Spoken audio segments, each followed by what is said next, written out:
Hey everyone, today for literacy, we're going to read a book called Pumpkin Town. It's a pretty silly one. So here we go. Pumpkin Town.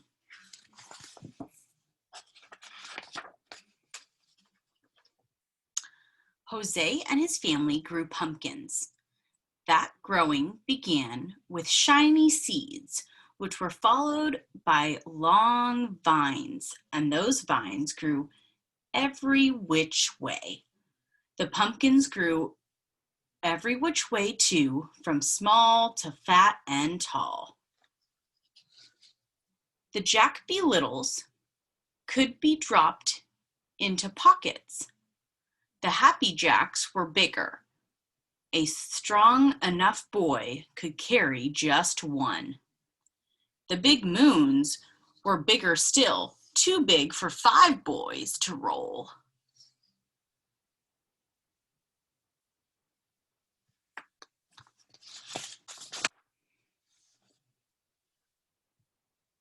Come fall, Jose and his family would gather the pumpkins and collect the vines.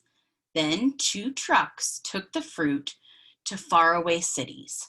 Some were hollowed and carved, and some were saved for pies. But before the trucks took the pumpkins, Jose and his family saved a few.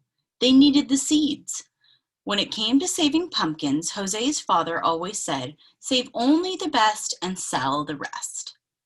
So Jose and his brothers hollowed the best pumpkins and saved only the biggest, brightest seeds.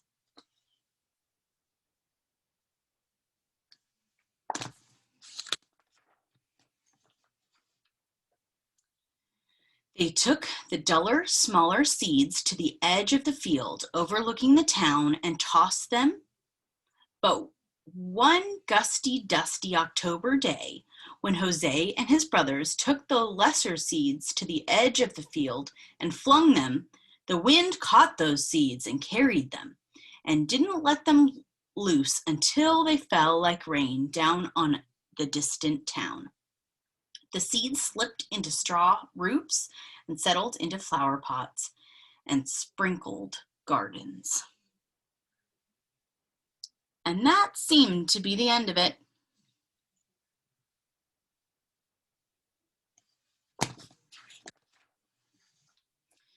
But the next spring, rain awoke those small seeds and plants began. More rain fell and vines grew every which way. They wrapped around the chimneys and wound through corn. At first, the townspeople liked the vines, for they were lovely and delicate. But when the vines began to climb up and down and around, growing leafy and thick, they snaked green and silent through one window and then out another.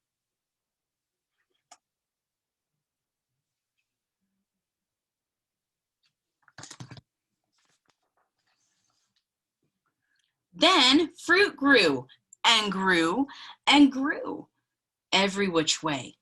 Soon the townspeople were stepping over pumpkins and around pumpkins and under pumpkins. It was hard to walk even a block. Rooftops sagged under the weight of big moons. Fences fell, and when the wind blew, one had to dodge Happy Jacks and Jacks Be Littles falling from trees. "Nothing is worse than pumpkins," groaned the townspeople.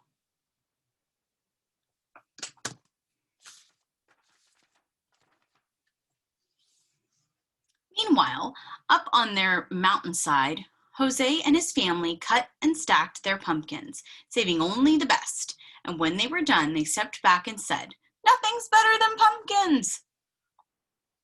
But when Jose and his family looked down at the town, it looked odd. It seemed so green and orange.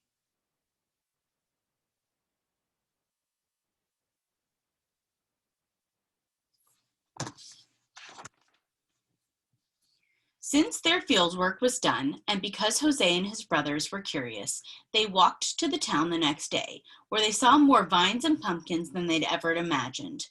They remembered the gusty, dusty day that they'd scattered the seeds.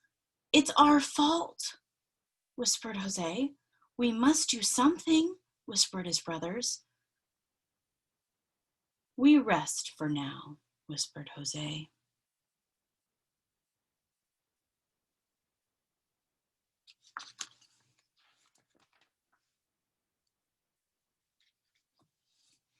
But that night, Jose and his brothers cut and stacked the pumpkins and vines. They worked as quietly as they could, but some townspeople still sneaked peeks. They marveled at how well the brothers worked. The brothers climbed up poles and twines through trees and sneaked silent through one window and out the other, gathering and stacking pumpkins and vines.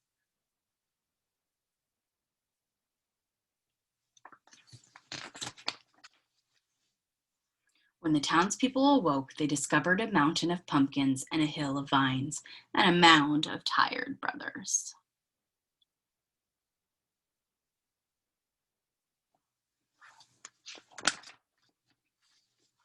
While the brothers slept, the townspeople filled a wagon with hay and set 5 great watermelons between Jose and his brothers, in thanks for their aid.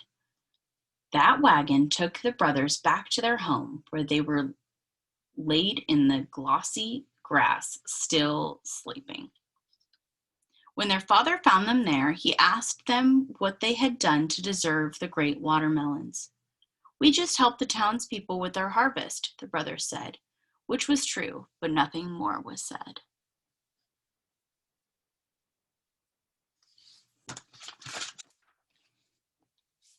Down in the town, 5 trucks came for the mountain of pumpkins, and the townspeople were given a grand sum of money for all that fruit. Ah, nothing's better than pumpkins, they said. Much of the money went toward a feast held around a bonfire made by burning the hill of vines. It was decided that the rest of the pumpkin money would be spent to carve a statue of the 5 mysterious brothers who had made a mountain of pumpkins.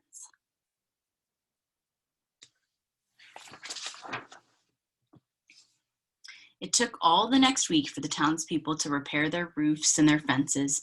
It took all of that week for Jose and his brothers and his father to eat their great gifts. The melons were so sweet that Jose and his family said, "Nothing is better than watermelons."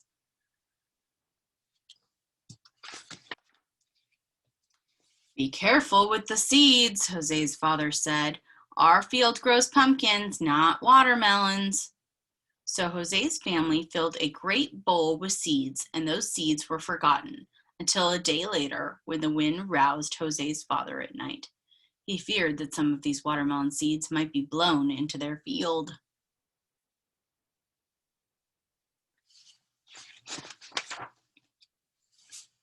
By moonlight, he carried the bowl to the edge of his field, and he tossed the seeds. The wind caught those seeds and carried them, and didn't let them loose until they fell like rain down on the town.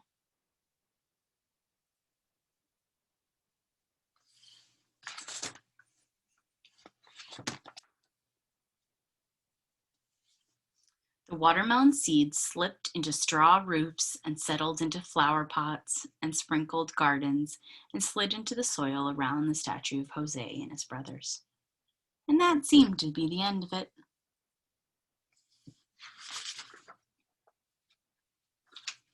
The end.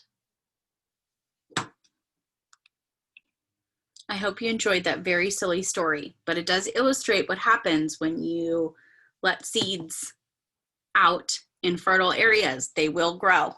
Pumpkins, watermelons, any type of seeds. So we've been talking about this a little bit in science class, but I thought it tied in nicely to our new unit in literacy, where we're just going to be talking about fall books and the changing of the seasons. All right, I'll talk soon. See you Monday.